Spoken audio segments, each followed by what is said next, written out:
gentlemen, sit down. Candidates for Texas Ag Commission, meet Chief Clayton Tucker.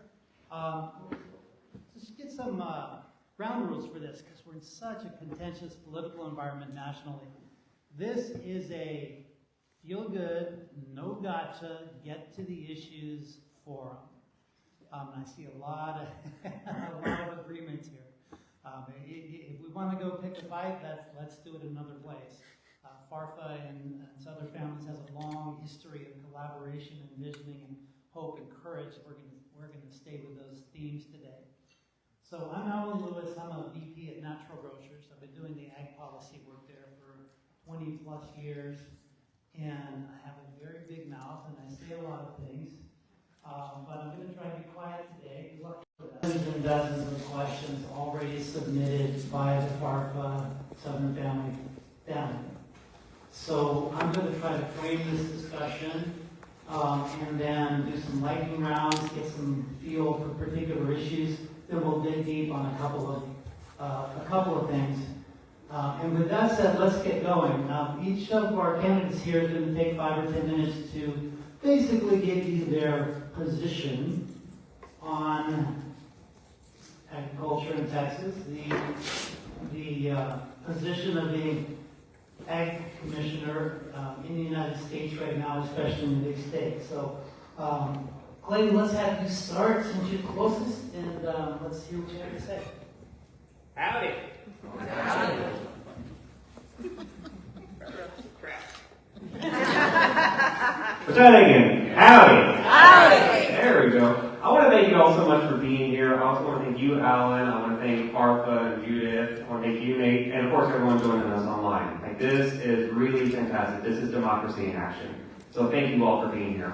My name is Clayton Tucker, and I am running to be Agriculture Commissioner. You know, I am from Lampasas. If you're not quite sure where Lampasas is, you can find the center of Texas. You can find Lampasas. We're equally far from everywhere else. We have a multi-generational family farm there, mostly cattle. We have some goats. The goats are the famous ones on social media. And I'm also the secretary of the Texas Farmers Union. I think we actually have a table. So if you want to learn more about them, they're a great group. Do we have folks here, I wish I could even know folks, do we have anyone here who's in education? You taught, you teach, or you have a family member teaching? Great. So I am a former kindergarten teacher as well, 15 boys, 5 girls, pure mayhem. Also great training for Texas politics. One time I did lesson plan, walk in and there's a kid bumming here and one peeing in the corner, and welcome to the Texas government.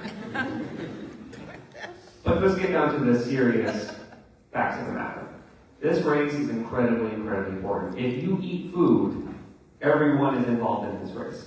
And really, this should almost be called the Food Commissioner, because it does a lot with food, land, and water. That's how I simplify down this race. It does more than just that. I'm happy to get into that during the Q&A. But let's talk about food. Food is way too expensive. And everyone here in agriculture knows it is not the farmers making the money. Who is making the money are these corporate monopolies. JBS, Tyson, Cargill, National Beef, Pilgrim's Pride, Bayer Monsanto is a part of this problem. And there's so many others. They have rigged the system down to the point where they are driving family farms out of business. So let's say it's 1970, you go buy $1 worth of beef at your local grocery store. My pawpaw has a calendar for my passes. We've got, depending on the year, it could be 60 cents, it could be 70 cents per dollar. Nowadays, I get 20 cents.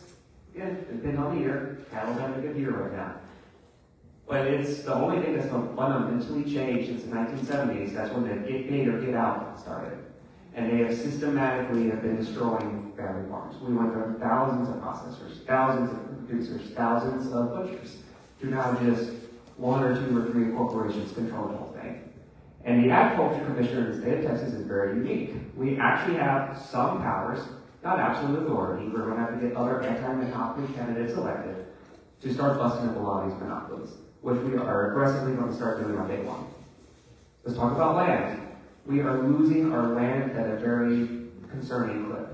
This is both as farmland in general, but also the health of our land. You know, you're hearing up in Johnson County, these PFAS, these forever chemicals poison our land. Well, there's actually a way we can start cleaning it, and it's very, very simple. Yeah. Hemp is not only a great cash crop, it'll pull a lot of heavy metals, pull a lot of PFAS, and pull everything else out of our soil. We can rejuvenate our soil. We can turn it into a cash crop to give more folks access to farming. And just a little bit about that. Another issue we're going to address within that land category is we got to get young folks back into farming.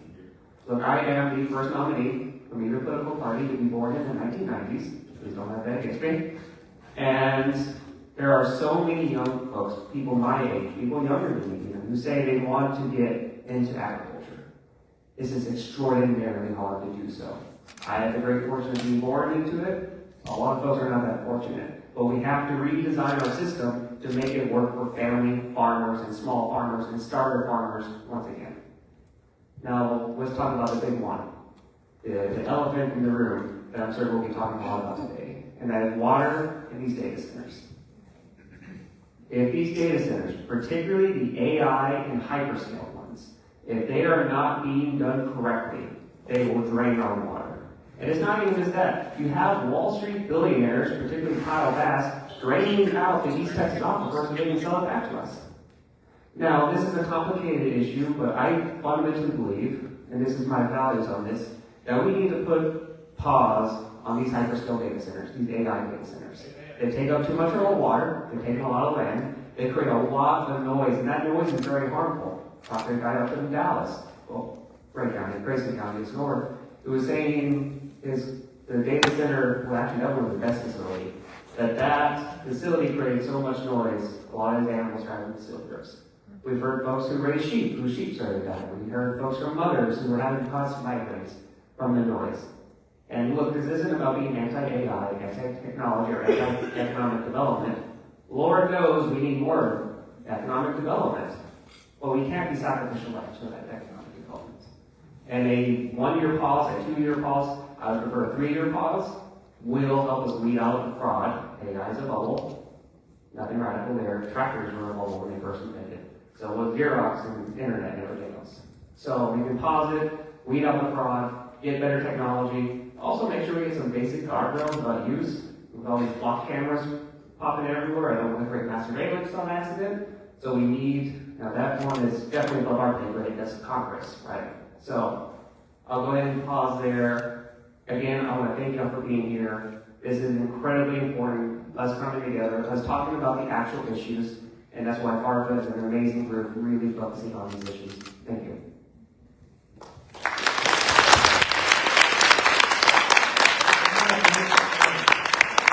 Well, Jude, thank you so much for having us. All you FARFA members, Rick Wells, General Wells, thank you for having us. And Judith, this kind of came out of our time at Sovereignty Farm during that region and having conversations about this. But I'll tell you, it's great to be here with you on the other side of March.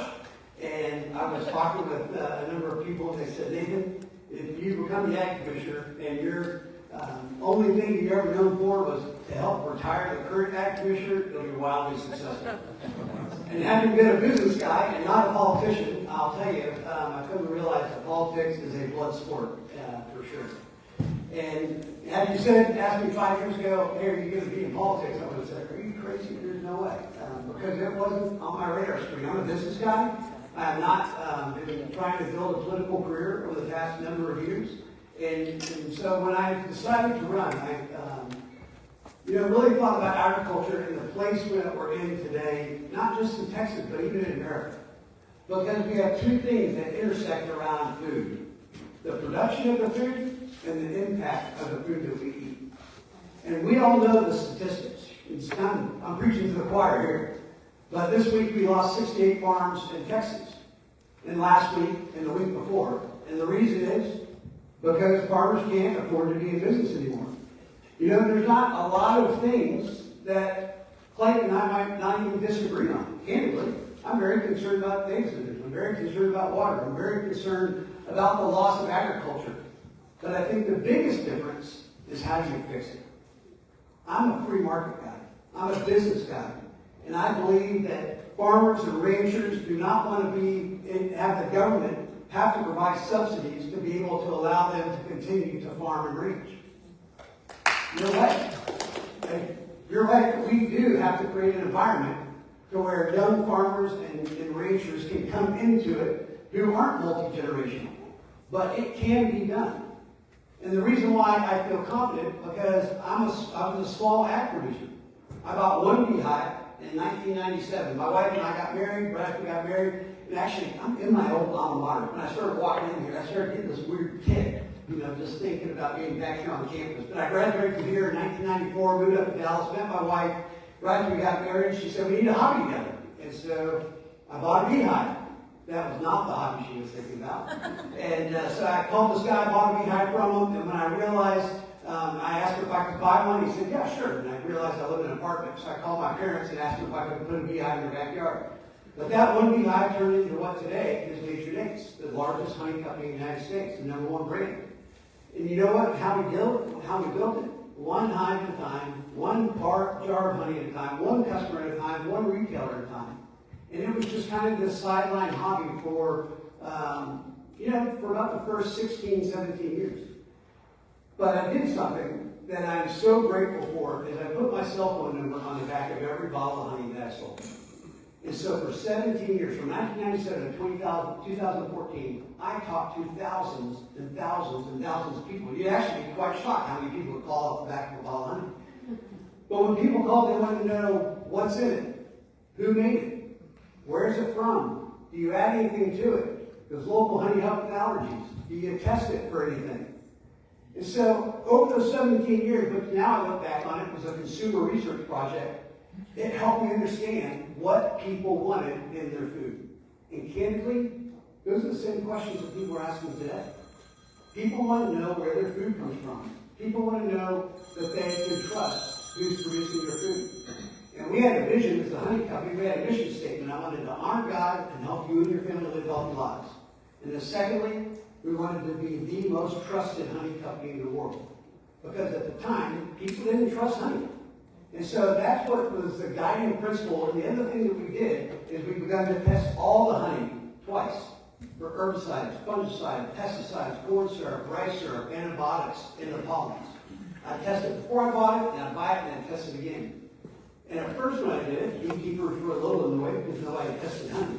But they also realized Nathan will pay more than anybody else if I can produce good, clean honey. And so that began to change actually how they can produce honey and where they put their beehives. So as I think back to that experience that I had, and I think about where we are losing 68 farms, the perfect example of what's wrong was down in Beaumont when I was meeting with a rice farmer that said he was a 5th generation, and unfortunately there wasn't going to be a 6th generation. Not because he didn't have kids, but he said, thank you, my land was given to me free and clear by my dad, like his dad, but now I have millions of dollars in debt. And the reason is because I just sold my rice crop for 40% less than it actually cost me to make it. So yes, I have kids, but they don't want to be in agriculture. And the loss of 68 farms this week and last week and the week before results in land being available for data centers and solar farms and subdivisions. And so the fix is not a government fix. The fix is to be able to help producers sell more product to more people for more money. It's really, I know FARPA, one of the big things is about buying local. And that's what we have a program called the Go Texas program. I used to be a member back in the 90s. And beyond the logo, it has no value to producers. Yeah, we're going to pick up on that Okay. a little bit. You're jumping ahead of the agenda. Okay. So, all is great, and there's a lot of agreement here. But let's talk about your perspective on history. We spend a lot of time acknowledging that smallholder agriculture, local food production, and equitable access to food is terribly distressed right now. You're both going to get this question in different ways, so let's start with you, Clayton. How do we end up in a society, whether it's the U.S., globally, or Texas, where smallholder production, processing, agriculture, and consumption at the local level is not valued by the powers that be? Walk us through what happened, and you'll get a chance to. So this is a fantastic question, and again, this started in the 1970s. Once the whole get big or get out, everyone was talking about efficiency, problem efficiency, it does add fragility, which we saw during COVID breaking all of our supply chains. So it's, we once lived in a free market. I now say we live in a monopoly market. The monopolies are the market. These corporations are so big, they can determine prices at almost every level. If they know you're making $500 an acre, keep things simple, they can charge you basically down to $490, just driving folks out. They do that on the input side, they do that on the equipment side, because a lot of these folks are very, very well tied together. So we also used to have a big tradition of co-ops in Texas. Texas was one of the pioneers of co-ops. Really, Texas was the heart of populism, which, that is, like, Jim Hightower was a populist. I can call myself a populist. And we're just returning to that Texas tradition of neighbors should be working to rebuild a lot of our family farms, a lot of our local co-ops. One of the ways we do that is, and this is something that we're probably going to agree with, there's way too much red tape. And a lot of that red tape is not legitimate. A lot of these regulations are framed in terms of health. Egg grading is the perfect example. It's framed in the term of health. It is whether, but it has nothing to do with health, is this egg grading? Right? There's a lot of those type of regulations that are written by big ag, the monopolist, to keep the little guys out, to make things too expensive, to make things too hard. Because a lot of us family farmers, we don't have a legal department. Now, I don't have a lawyer on our farm. For me, if I need something, I just Google it. That's our attorney, basically. So, we can start breaking up this agriculture, breaking up the monopolies, really rebuilding local farms, local processors, local co-ops, really returning to that co-op model that made family farmers so successful for several generations. That's what we can. So Nate, God bless you. You want to be ag commissioner in Texas. And I know, and you said you value smallholder production. You value the family farm. You value local processing and sales and consumption. The powers that be in this state and all the way up through the feds don't value that. So let's say you get the ag commissioner's hat. How are you going up against those interests and really advocating for the people in the room here? Yeah, listen, when money is involved, then it makes things very difficult. And when you think about money in agriculture, we have lobbying dollars that go to politicians to help them be able to be voted back in.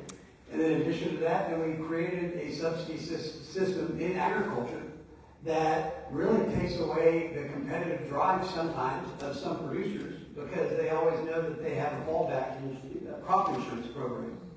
And so buying local and being able to allow local consumers to buy from local producers is the way that we begin to change the ability for small producers to get into business, for small producers to be able to stay in business. Because going from making 60 cents 30 years ago of $1 of food to today a farmer makes 15 cents of $1 of food, you just cannot afford to be in business when your input costs have gone up as much as 300%. And yet, the biggest need that we have right now in Texas to be able to start to make that transition is getting back to having access to processing. We've lost most of our processing capabilities and they're now gone overseas. So we're more reliant upon adversarial countries to be involved in how we feed ourselves than ever before. And I just want the leadership in Texas and the leadership in the United States to look at the national security risk associated with all of our commodity crops being brought down to the docks, shipped to China, and then comes back in food. And So let's just slice and dice here a little bit. If the multinational corporations bring their aggregation and processing back to Texas, we just changed the location of the problem. yeah, and I don't think it's a multinational corporation fix, candidly, because we need to get back to having co-ops where we have co-ops that are owned by local producers that can go and bring their grain or their crop into that gin or into that granary, and that they can be involved with trying to bring that more to the end consumer. So Clayton, what's the sub-treasury? You know what the sub-treasury is? I'll tell you. 100 years ago, there were 500,000 farmers in Texas. They weren't getting the price that they wanted. They couldn't get access to markets. Collusion by the multinationals and the banks. They decided they would gather all their grain issue credits against the grain you had harvested that act as legal currency, the sub-treasury to the U.S. That's how far Texas is consolidated, and those were all cooperative, populist, American agriculture movement members. So I'm going to double down on this question. I'll let you take the first shot of it. How do we push back against 100 years of powerful domination of the system? Very simple, we've done it before. Like, this isn't the first time monopolies have taken over our system. It's not the first time organized money has taken over our system. The first time was the first Gilded Age. You had, 3 men on half of the wealth of the entire country in the 1880s. You had the big tech of the era, factories and railroads, running roughshod, monopolies destroying family businesses. And they were very blatant about it then. Like, they weren't hiding the fact. They use a lot more shell companies now. They're a little bit, they're not quite as obvious about it. But these populists, which just started by Texans, it was rural Texans, 5 miles from my family ranch in Land Passes. The National Farmers Alliance and Industrial Union started there, spread like a prairie fire. And they organized. The only thing that can beat organized money is organized people. And yeah, it took them a couple of decades. I hope we can do it a little bit faster than that. It took them from like the 1880s to basically the 1930s. But I do believe we can do it much quicker this time around. Because again, the roadmap is there.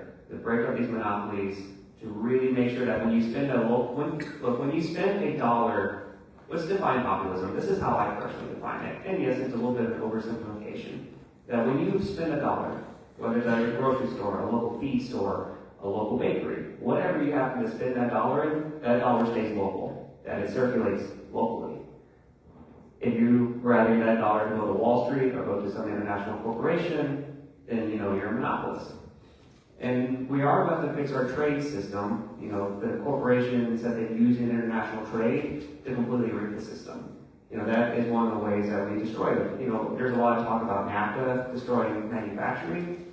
It did the same for our agriculture. NAFTA destroyed a lot of our farms. So getting fair trade that prioritizes local folks, rebuilding our local infrastructure, which again will take time. And will have to be a partnership between the state, local, and federal governments that we can make history repeat and organized people can be organized money once again. On that trade issue, product of USA, we've got herds in the United States of cattle that are down by half since the 70s, by half, hundreds of millions ahead. And yet, if you walk into a market, I won't name names, not mine, you see a cut there that says product of USA. First of all, we'll test. What does that mean to the shopper? Yeah, they think it's local, but it's just a USDA nomenclature that they can put on that meat. And I'll tell you, in the honey industry, we have McCool on every single bottle of honey that I... Mandatory country of origin. Yeah, you have to have where that country of origin is. So we have it in some aspects of the food industry. We just don't have it in all aspects, which again goes back to the lobbying dollars. But people want to know where their food comes from. People want to know who their local producers are. And so transparency is the one thing that we have lacked in the American food system over the past 30, 40, 50 years. Especially as we, in pursuit of ultra cheap calories, inexpensive calories, that we started pursuing ultra processed foods. That as a result have given all Americans 70% have one chronic disease or more. 78% of kids, 18 to 25, are eligible to serve. We looked at the math for country of origin labeling on beef in particular. Yeah, but the health cost implications. We spend $4 trillion a year treating symptoms of diseases related to the food that we eat. And so the way we feed ourselves needs to be looked at more like a 401k. When you're young and broke and you're putting money in your 401k, you think, oh my gosh, I wish I could just take that money. 30 years later, you're really glad that you did it. Every time we eat food, we're either making a deposit into our health account or we're making a withdrawal in our health account. And when we were down at Sovereignty Ranch, we had a nutritionist who showed the impact of regenerative agriculture and the nutrient density and the difference that ultimately resulted in Oklahoma passing legislation that required insurance companies to do reimbursement for regenerative delivered home meals to diabetes patients. Because for every 5% of diabetes patients they got in the program, it saved the state $28 million a year. So as we, Okay. Wait a minute. So as we think about investing into infrastructure costs for health food, which then allows us to buy more locally, no, it's not just transitioning, Kraft's plant in China to here. It's about producers and the state investing because we can make that money back in the healthcare costs and quality of life and actual costs of insurance. So Clay, those powerful interests that I keep claiming are out there are highly invested in GMO seeds, bioengineered crops and now species of livestock, and make a lot of money selling caustic and toxic herbicides on top of synthetic nitrogen. So we want to talk about health and getting healthier, cleaner food into the schools, like the legislature passed in 2025. And yet the powers that be have no interest in that because that's their fundamental economics, is selling those products, systems, and services. What do you do as ag commissioner when you're trying to balance those? Because everyone gives it a lot of talking time. Let's make ourselves healthy. Let's make America healthy again, Texas healthy again. And yet the interests at hand aren't going to take it. The reason that you brought this up is it reminds me of this story. So I spent a couple years of my life being an agriculture and water researcher. I primarily did all this research abroad, based in Taiwan and elsewhere. Well, after doing that for a few years, and it's also really, farm systems actually work really well. A 10-acre farm is all you needed. In Taiwan, if you had a 10-acre farm, you weren't rich, but you weren't broke. I also saw countries that did it way, way worse. And when I come back to the United States, I find myself allergic to a lot of processed foods, particularly breads, which the more I've been researching about glyphosate, that's Roundup, probably a lot of the gluten intolerance isn't actually gluten intolerance, it's Roundup intolerance. So getting that out would be a great thing for us to do. Point being is, again, this is going to be a common thing, only organized people can be organized money. There's a lot of vested interest in this. And there's some things that are going to kind of mess with us internationally. So what got rid of MCOOL, at least for the beef industry, and some others, was the World Trade Organization. Nixed that. They nixed that, and I want to say 2002, maybe 2004, plus or minus a little bit. So we're going to have to really shore up our international trade laws. That's been their get out of jail free card for a number of years. Again, that's going to be above our pay grade. We're going to need Congress to really solidify that. So if you haven't gone to DC with ARCA or the Farmers Union yet, please make sure you do. But that's a PSA at the moment. But so this is for both of you. I'll let you jump in maybe, but we're talking about a long-term transition here. Nobody in this room, especially me, thinks that the Ag Commission in Texas in this environment can do all that much, all that fast. So I want to just drill down. Where do you see, maybe like the second chance here, where do you see this transition starting? Where do you think you can get some movement going so that smallholder production, local consumption, cleaner food actually starts to happen 5, 10, 20 years from now? Let's be realistic about it. So where do you start? You start with having a vision for where you want to go. Sri Lanka, and I think 2022 decided overnight that we're going to go to regenerative, and the entire economy collapsed because the soil was addicted to the chemicals. And they became from a net exporter of rice to a net importer of rice because it had such a horrible effect. So it shows that we need to be iterative. We need to have a plan that is a transitional plan over a period of time. And so to be able to have a vision of cleaner, healthier food and more producers, it's about creating a system that's predictable, that people that are in business, entrepreneur farmers like yourselves, can know that they're not going to have a government that's going to come in and change the regulations, and that you can make investments to be able to continue to grow your farm. But without a vision and having the government come in and be the solution is not the vision that I have. I do believe it's a free market fix in trying to come in and serve the community of agriculture in Texas and create tools and programs and processes that have that in mind of what we want to accomplish. Migrating to more regenerative agriculture is where it makes sense as much as possible. I was just talking to a congressman. Where'd you go? Over there. I was at the palm farm just a few days ago up in North Texas, and we were just talking about regenerative when we were up there. They hadn't done it. He was just telling me that he does regenerative 6 years ago, and the impact of that at his farm has made a dramatic difference. And I'm going to go over there on Wednesday and see his farm.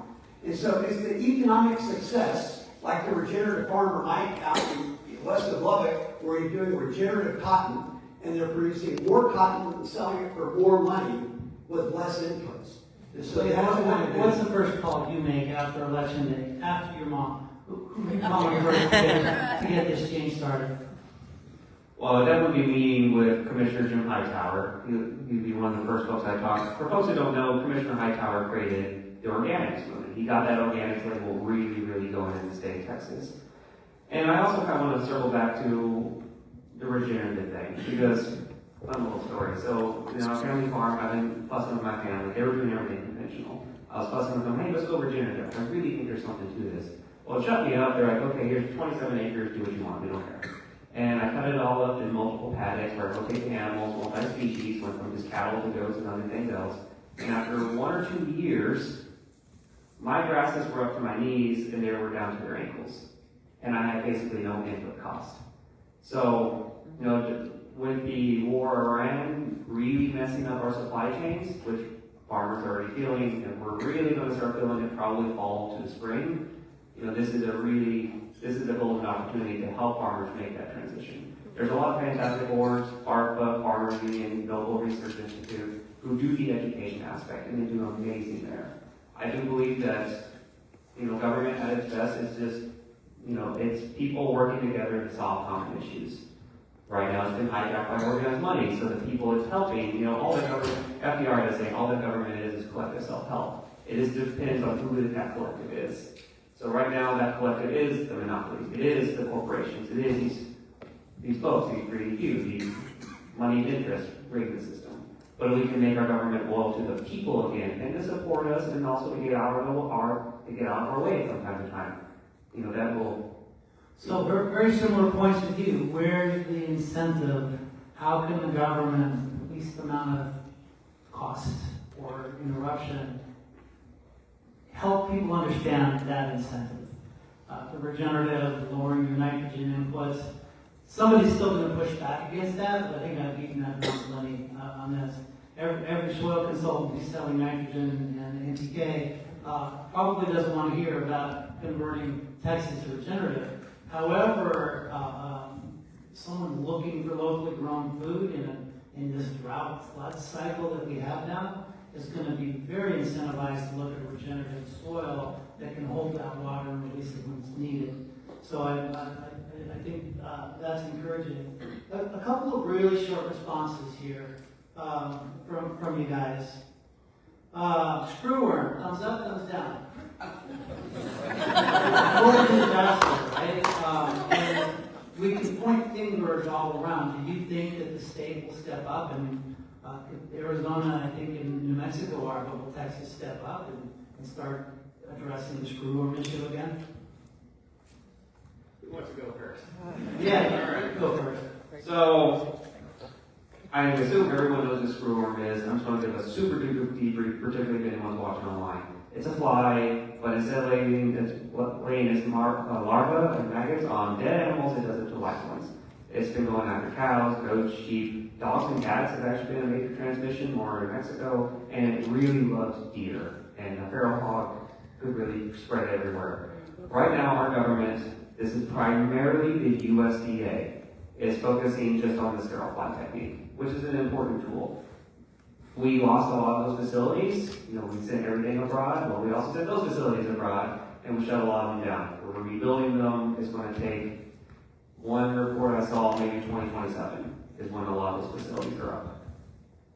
I do believe that sterile flies by themselves probably won't work because they never historically worked by themselves. The last time this happened was in the 70s. Used a combination of sterile flies and a system called SWAS.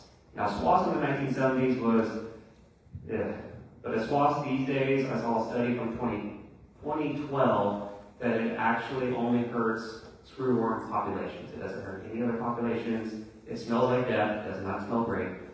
But, that'll keep all the other pollinators, the bees, the animals, the cows are messing with it. So you do that, get their populations low, and then you come in with the sterile flies and we can take them out again. We beat them, kind of like with the whole populace beating organized money, and we beat them before, we beat them again. Same with screwworm. They're the other pest. I try to get as much ag experience in as I can, whether it's milking or slaughterhouses, whatever.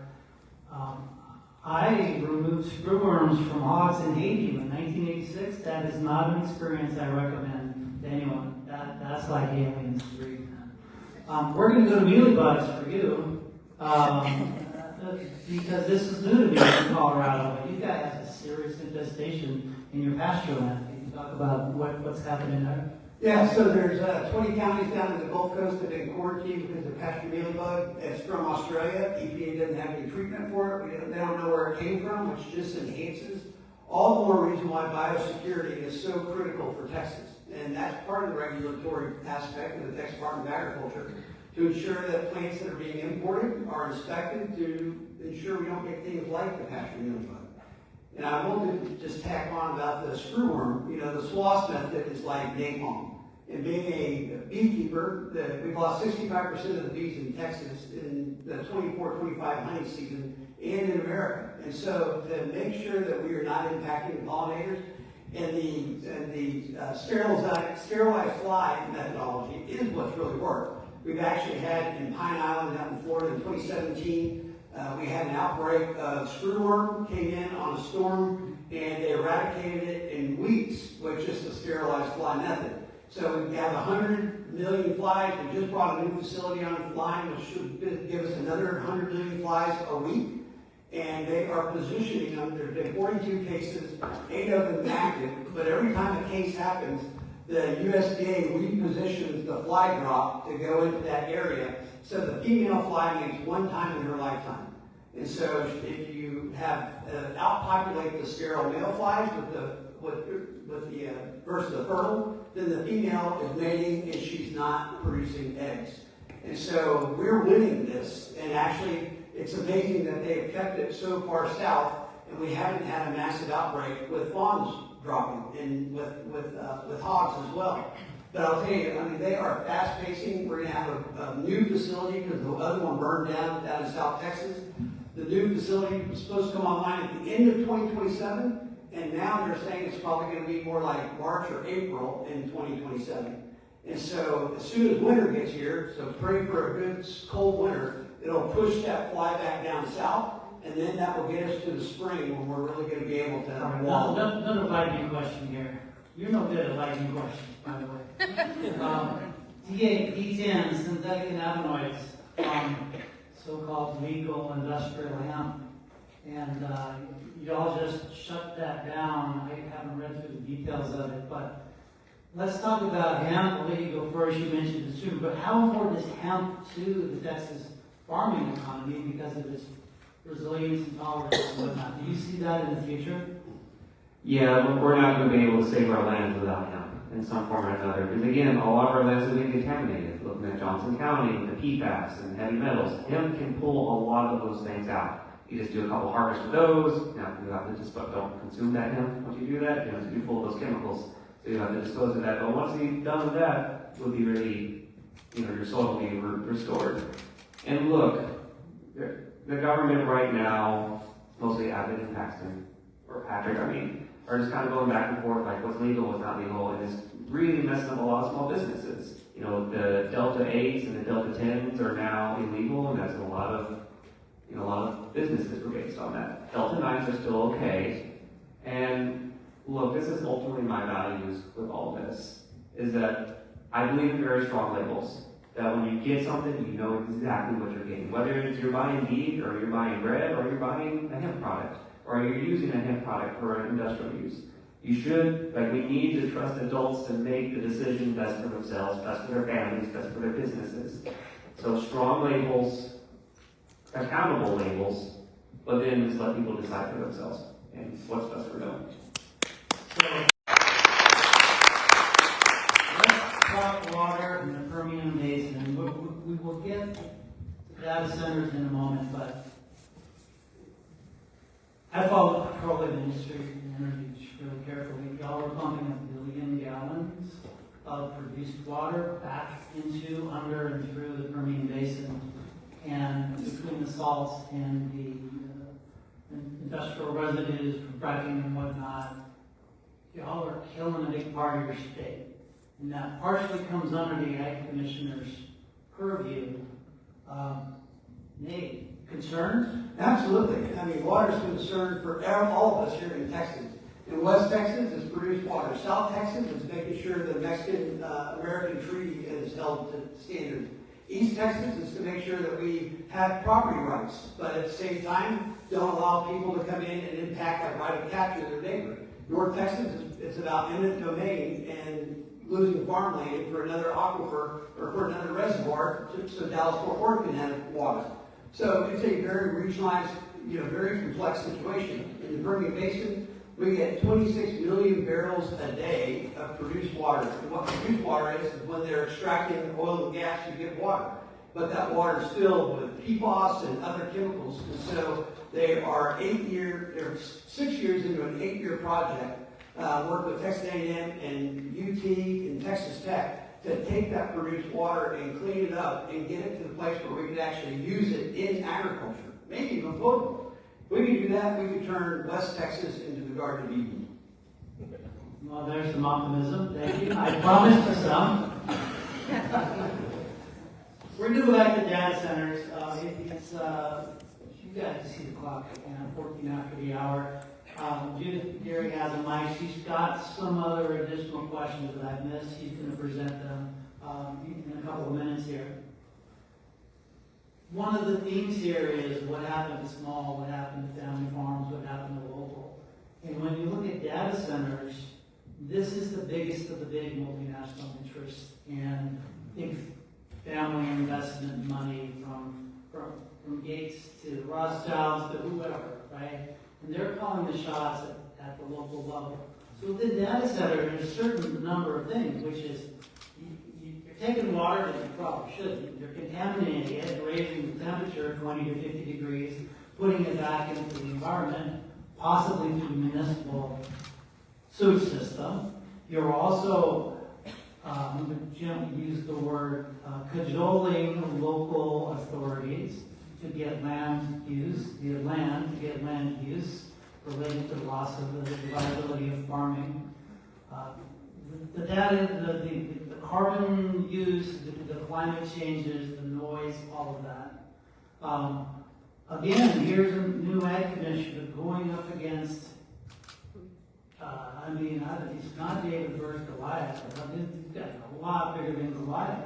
What's the step there at any level of government or organization to make sure that actually turns out to serve Texans somehow? I'm going to let Clayton go first. So I want to talk about why this issue is so personal to me and why I am very aggressive about protecting our water. So a couple years ago, 2 or 3, what's time anymore? That, in the past we had a really nasty drought to the point where we had to drive 5 hours to get hay for our cattle, and it wasn't even good hay. It was full of rocks and weeds and everything else. And us and a lot of our neighbors had to sell off half of our herds because of that drought, because we were just out of water, we were out of grass, hay was too expensive. Thank God, we had a really good year in my passes for rain, and now replacement peppers are through the roof, so agriculture is one of the few industries where you're damned if you do, you're damned if you don't. So that is why I'm really very concerned about our water, is if we get this wrong, we are going to be sacrificial lambs for these data centers, for these big tech folks. Because I want to be very, very clear. There are 5,000 data centers in the United States right now. There are almost more data centers in the United States than there are in the rest of the world combined. I don't see this as a competition. I see it as a competition between billionaires. I see it as a competition between these corporations. But as of this point, what I feel like they're doing is nothing good. They're just taking our resources, which is just part of worse. I mean, when the monopolies took our resources, when they took our processors. Monopolies took our resources when they took our farms.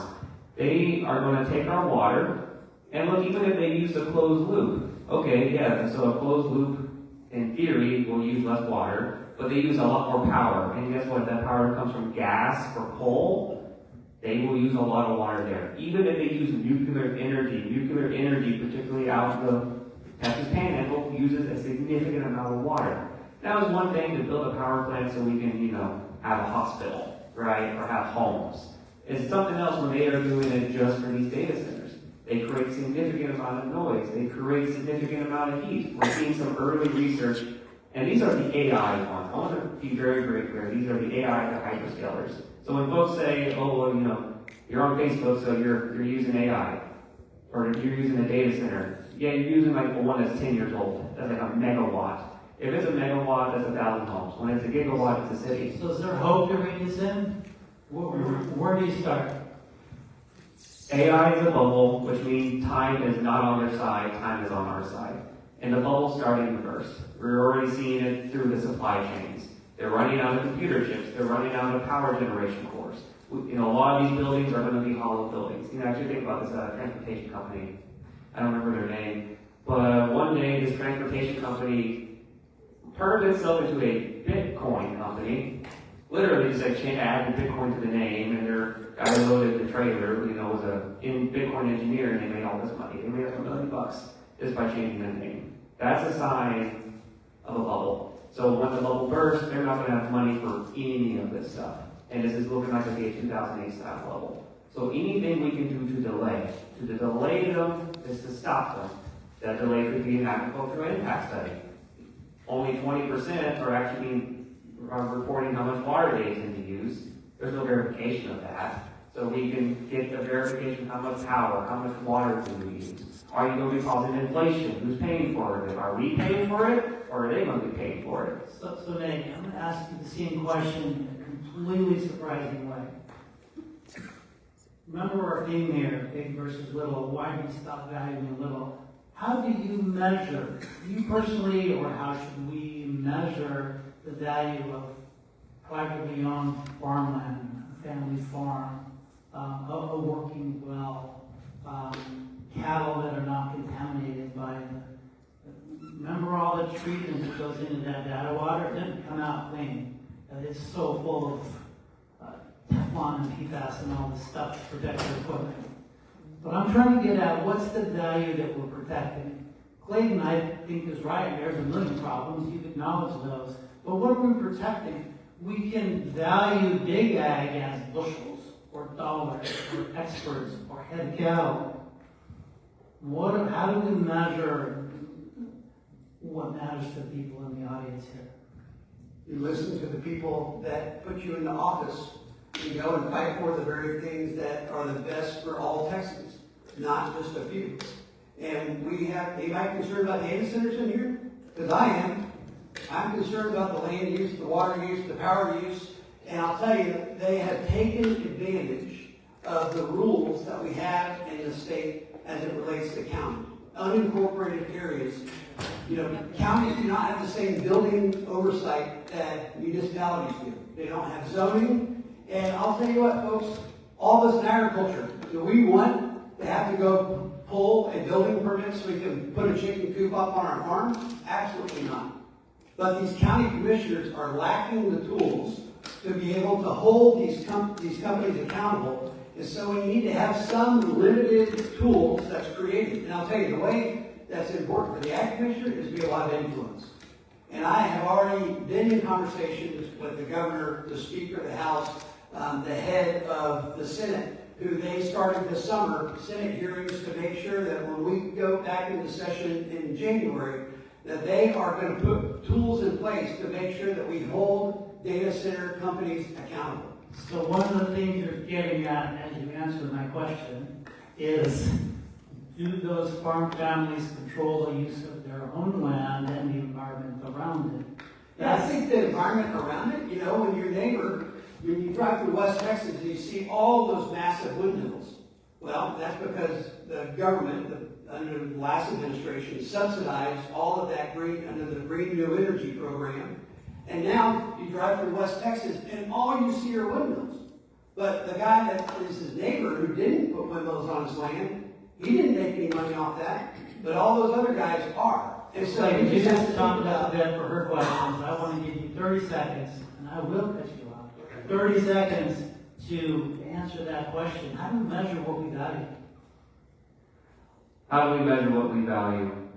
Look, all Americans want the same thing. All Texans really. That we want to do what we love with those we love for as long as the Lord's given us time on this earth. We have to start prioritizing ourselves. These big tech folks, the only altar they pray at is the altar of greed. I know everyone in this room and everyone online that we value our family, we value our community, and we need to be fighting for them. The system has been rigged against us at every level. And again, this is not new. The populists of the first Gilded Era defeated it, and the populists of the second Gilded Era will do it again. All right, thank you. So Alan pulled back those questions together based on the lots that have submitted ahead. I have some specific questions I want to add from folks submitted ahead. We're going to let this run 5 minutes long, but I'm going to be even worse than Alan about cutting y'all off. Okay? So what we're looking for on these answers is very much specifics. As much, you guys haven't gotten in either, you haven't gotten into office yet. There'll be specifics worked out, but as much as you can. So one of the questions is about Go Texan. So right now, for those who don't know, there's the Go Texan label, but, I need to be up here. Okay. Here? Welcome. Okay, I'm going to stand. So right now with the Go Texan label, if you do anything in Texas, you get to slap the label on it. You can, bring in sides of beef and put them in a package here, and it's a label. What is y'all's idea? What are y'all's ideas about how we reform the Go Texan label so it actually somehow rewards farmers growing, raising products in Texas and the value-added producers using those? Clayton, I'll let you go first. So I have a hot take with this one. I think we do our labels backwards. We label organic food like it's the abnormal food. We label the local food like it's abnormal. I think we need to switch our labels. I think we should label processed foods and we should label foreign foods. Let's make organic food and local food the norm.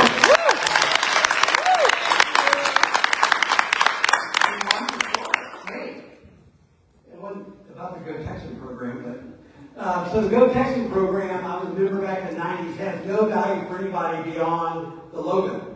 So we're going to create the Go Texan program as a robust agriculture marketplace where producers can sell direct to consumers. And we're going to take the current Go Texan program and we're going to create this other side of it, the Grown in Texas program, that is specifically for food producers and people in agriculture and not people who make healing crystal earrings or Toyota that are on the current Go Texan program. And so again, it is the one tool that we have to help farmers and ranchers be able to access consumers. And when the Sunset Commission 5 years ago reviewed the Texas Department of Agriculture, they said the number one thing that they had done horribly wrong was never really create a true marketplace for the Go Texas program.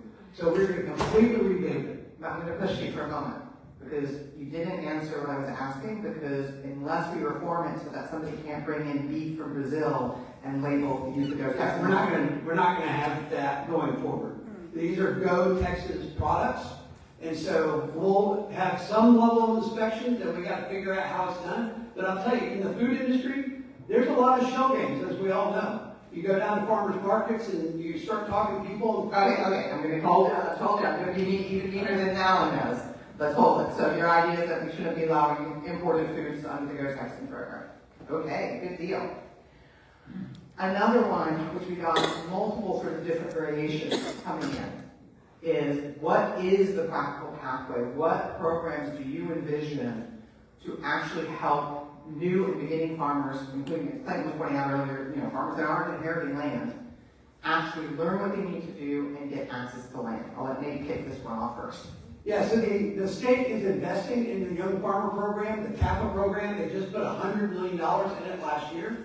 I got a call the other day that there's a $350 million investment they were going in for rural Texas for small producers. So there's an environment that we have in this transition period that the government is willing to invest to help make it viable. But until we fix the economics of agriculture, if we don't change that, then we're going to get young producers to come in here and get driven out of business because of the input costs. And that's the reason why we have to have this robust Go Texan marketplace so they can have access to consumers. And we should have a Go Texan farmers market at every elementary school in Texas so they can go sell their produce. Nate, Clayton. I have another hot take coming with this one. Okay. So, how do I want to start this? I had it and then I lost it. Can you write the question one more time? The question is about what are the practical steps, like what are the hardcore steps about helping new farmers learn what they need to do and get access to land? So now I remember my hot take. A lot of our ag programs are not meant for us. These corporations have figured out how to turn farmers into pass-through income. They know, I mean, for farming, a lot of the commodity prices, a lot of the other prices are pretty well known. You can pretty much guess it. So when the government hands me a check, the corporation knows how much to charge me, right? A lot of these corporations have taken over our farm system, including the young agriculture system. Like they make it really hard to apply it. Complexity is always a part of the design. So the complexity is how you design the system to be suppressed. So we need to make it simple. We need to make sure that corporations aren't abusing it and that a corporation isn't using us as pass-through income or their subsidies or their handouts. Thank you. Okay, yep, we're going to make this. What about, and this sort of goes to some of the stuff Alan asked earlier, but I'm going to ask a more specific piece. We're missing the middle infrastructure. We are missing processing. We are missing aggregation. We are missing cold storage. We are missing distribution. What are practical steps that y'all will take to help rebuild those systems? I can get this one first. So this is what I would want to do. Remember when I asked about education? There's a reason. So as agriculture commissioner, we oversee a lot of supply chains that feed our Texas schools. I want to make it where any food served at Texas public schools, we have no power over private, that is from Texas farmers, Texas ranchers, and processed by local Texas companies or co-ops, not a shell corporation, because if we can rebuild that market they're using our schools, that will filter out through the rest of the farm economy. Repeat the question. So the question is, what are you going to do to rebuild this missing middle, our infrastructure of processing and aggregation and distribution? Yeah, I mean, this is what I've spent my lifetime building in the honey business. It's how I can go and, acquire products from producers, bottle them, distribute them, and get them to consumers. And so building an infrastructure system that helps support small farmers is going to be expensive, but at the same time, we have to do it. And so I think we're going to have to be creative, whether it's a co-op program where the farmers own, or whether we do a B Corp and utilize donor advised funds. There's $650 billion sitting in people's donor advised funds, which are charitable contributions. And so to be able to go and have those types of funds invested into the infrastructure of Texas for warehousing distribution, for cold storage, for meat processing, is the way that we begin to change the direction of losing 68 farms every week, and we start adding farmers every week. Okay. I'm going to take us over time and ask you one question that, again, came in sort of multiple different forms from people. And I'm trying to think how to phrase this as I sort of bring it together. Something Alan referenced multiple times. It's the big money on the other side. Our system has built over the last multiple decades to push chemical-based, large corporate consolidated agriculture. Whoever becomes ag commissioner, you're ag commissioner for all the farmers. You're ag commissioner for the folks in the stream, you're ag commissioner for all the farmers in Texas. What can you do to start bringing that together and to start addressing with the soapbox? Because one of the powers the ag commissioner does have, Alan, is they got a soapbox. They get to stand up there and talk as the advocate of agriculture in Texas. How do you start addressing the fact that when we bring a bill talking about regen ag, the corporate consolidated agriculture screams bloody murder? How do you use either practical tools, if you can think of any, or at least your soapbox, to start bringing that together and strengthening everybody's ability to move to regenerative?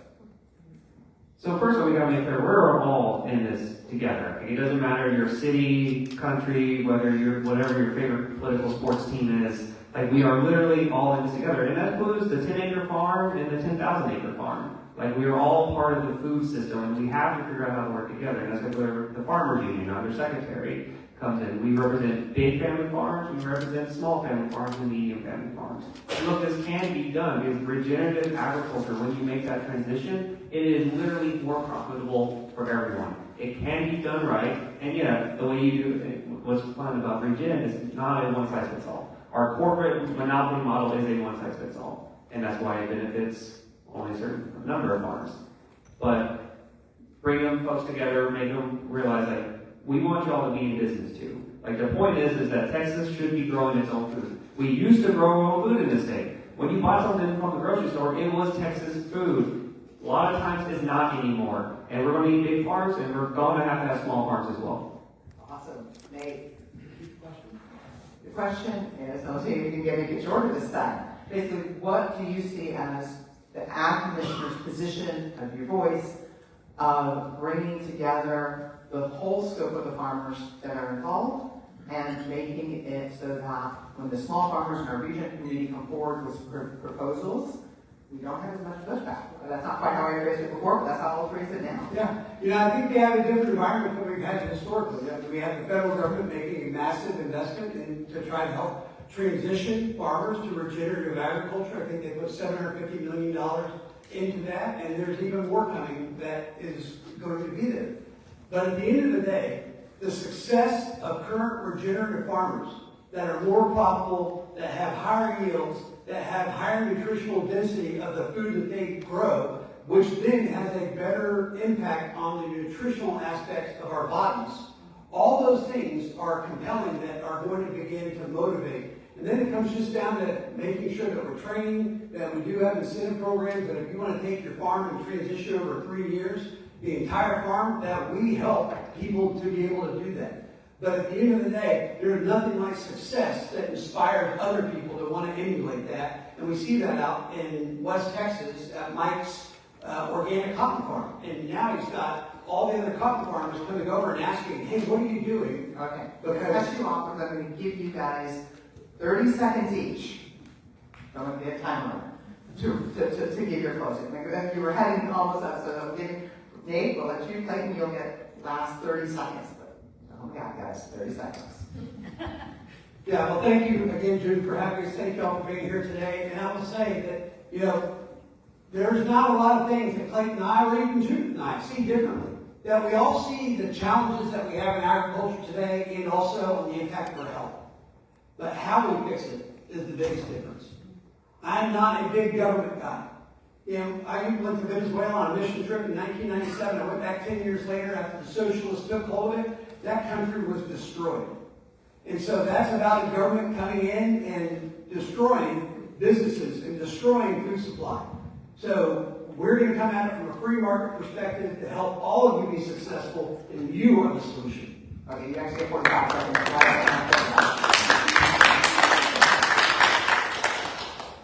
Look, all Texans fundamentally want the same thing. Affordable food, healthy land, plentiful water. So we can do what we love with those we love for as long as the Lord has given us time on this earth. And this fight is very simple. It's a fight that's been repeating because really the history of our country is the history of organized people fighting organized money. The American revolutionaries were the organized people fighting the organized money of the crown. The populists at the first Gilded Era were the organized people. We are becoming those organized people because the simple fact of the matter is a divided people is a conquered people. Organized money will try to divide us. They will spread lies, they'll spread rumors, they will try to divide us in every single way. Because when they try to divide us, that is how they win. This is not about political sports teams. This is not about anything else. This is about Texans supporting Texans. Thank you. Woo! Yeah.